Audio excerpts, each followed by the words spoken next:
පොළොව අදාළ ගරුතර හාමුදුරනේ නමස්කාර පූර්වක වහන්සේලා පිළිගන්නවා.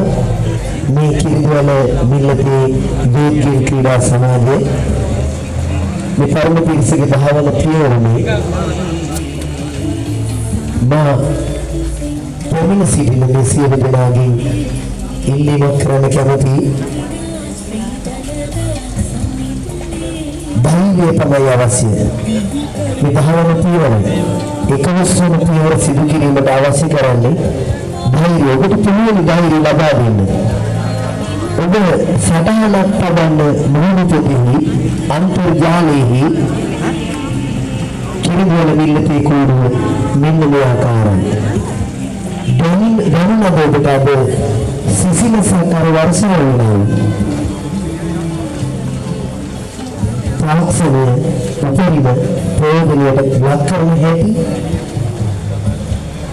අමුතු අත්දැකීමක් ලැබෙන්නේ නැති සමහරුන්ට විවිධ කොටන විට ඇඟට පොඩිවස්ස වැටෙන ආකාරය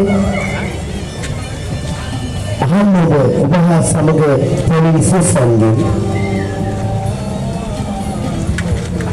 ඉතින් අපේ නිර්මාණකරුවන් මේ ප්‍රමුඛනේ අංග සම්පූර්ණ කරන්නේ බසකුඩු රාජයාගේ නිර්මාණ කටයුතු.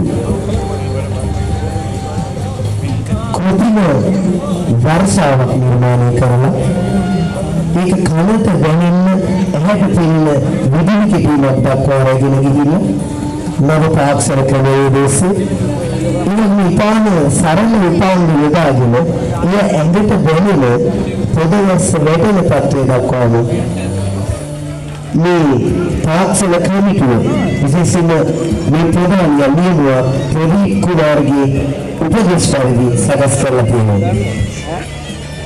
ආඩම්බරයි දුවේනේ නම් විසින් කෙනෙකුට ලබන්නේ චමත්කාරයක් නෙයි.